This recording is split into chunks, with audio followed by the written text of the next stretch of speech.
spark your imagination. Let's make a cool creation. We'll all have a fun day. So come down and let's play at Spark Doo Doo Doo Doo. At Spark Doo Doo Doo Doo Doo. At Spark Doo Doo Doo Doo Doo. At Spark Doo Doo Doo Doo Doo. At Spark.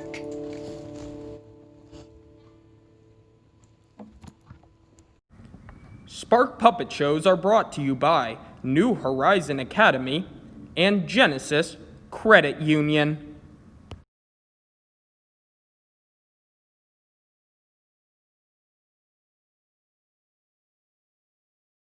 Tonight, a petty misdemeanor in a small town has turned life upside down for its residents. We take you through the harrowing tale of litter and lies that would change the small town community of Eagan, Minnesota forever. I'm David Worrisome. And I'm Barbara Soda Canning. And this is... Puppetline. Oops, you first. It's you first. And Puppet- this is... One more time. And And this is Puppetline. Puppetline.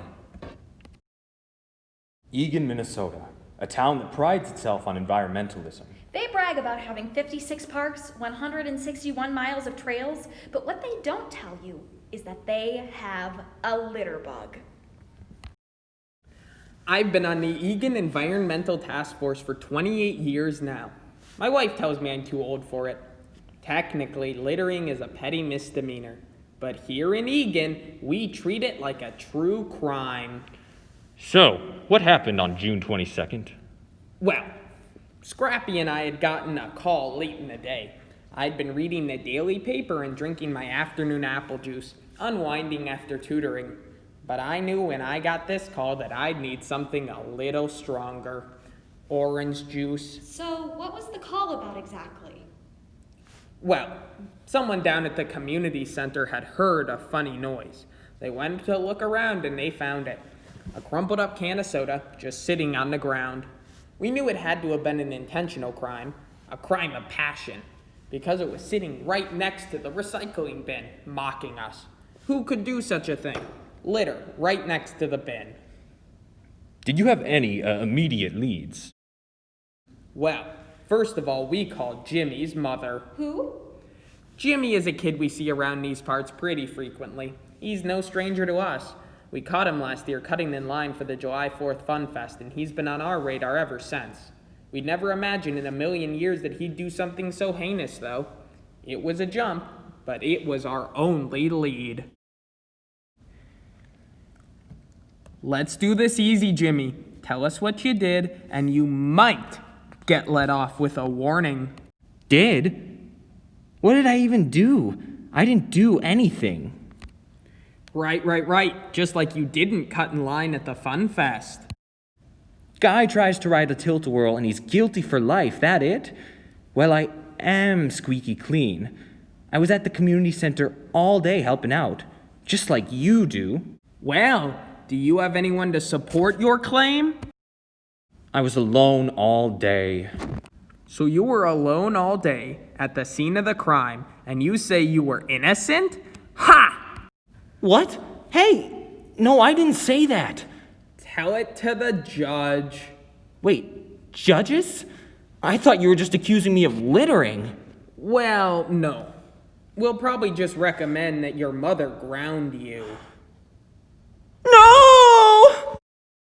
So you thought for sure that Jimmy was your guy, right? I was pretty certain, but Scrappy wasn't sure. Jimmy's past crimes had a flair for the dramatic, you know? He wanted everyone to know it was him. I figured he just got sloppy. Was tension with your partner the undoing in this case? Oh, absolutely. Oh, I don't know, Scrappy. Jimmy sure seems like it. Even his mom thought it was him. And I sure didn't see him at the community center. Are you sure, Harry?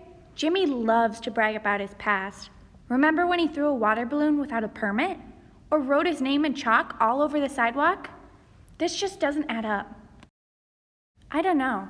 Something about it just didn't sit right with me. But it wasn't my place to go against Harry. Harry was the best. He solved every case he looked at, even the infamous case of Sally's missing pickleball racket. Harry even knows what the different recycling numbers mean. The guy's a whiz. He spends his day at the community center tutoring kids. But you thought he was wrong. Yeah, I thought he was wrong. What caused the change? It was just a gut feeling, you know? Was there anyone else you guys were considering as a suspect? Well, the only thing we had to go off of was what Margot Ruby had told us. Margot Ruby worked her summers at the ice cream stand in town. It was a position of power that was revered by others, and only the most elite were hired for the job. Sure, on the surface, scooping ice cream seems like a straightforward job. But after a long day at the beach, a cold scoop of mint chocolate chip ice cream on a hot day could loosen a person's lips better than anything else. Harry, darling, you don't text, you don't call. For all I know, you got injured by this can criminal. Margot Ruby, don't you have an ice cream parlor to run? Closed down for the day. It wasn't hot enough over there. Why are you here, Ruby? Why is anyone anywhere? I just thought I could drop in with the case. We don't need any help with the case. That's not what I've heard. Rumor has it you have no good leads, and the ones you do have are flimsy at best. Who told you that? You did, right now. You don't accuse Jimmy of a crime unless you have nobody else. But I have information you may be interested in for the right price. Why would you ever want to help us? Because this case isn't the first time Jason's missed the basket. You didn't tell us anything. I told you everything you need to know. What do you think she meant by that? Margot has no idea what she's talking about. I mean, we could use her help on the case. If she has any information, it's in our best interest to give her what she wants. Margot never has any information. She just has a crush on me. Sometimes she even shows up for math help at the community center just to see me. Are you sure? Margot always says that boys have cooties. Sure. She says that now, but she's just bluffing. She wants to get in our way. I'm going for a bubble break.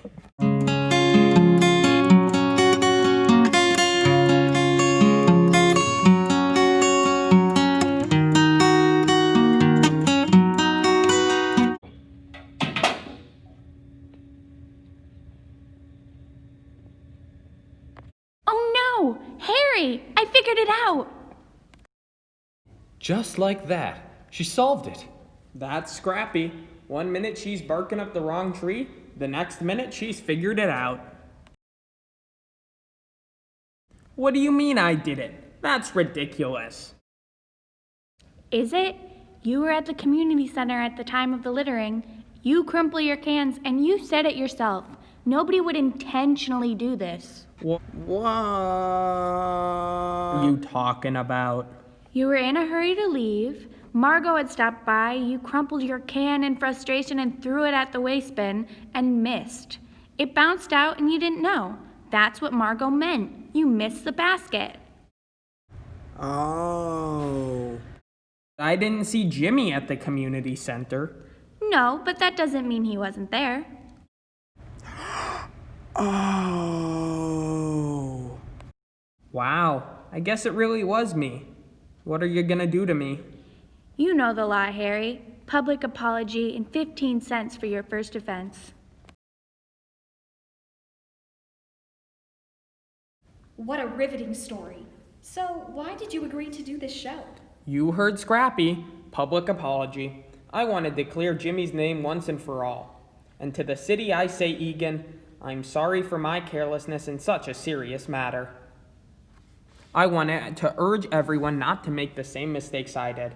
I won't let that crime burden the new head detective. New head detective? That's my second announcement. I'm recommending Scrappy to take my place. Woo! Yeah!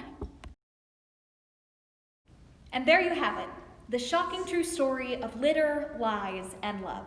Join us next time as we cover the story behind the raincoat robbery in Rosemount. Good night, everyone. I'm David Worrisome. And I'm Barbara Soda Canning.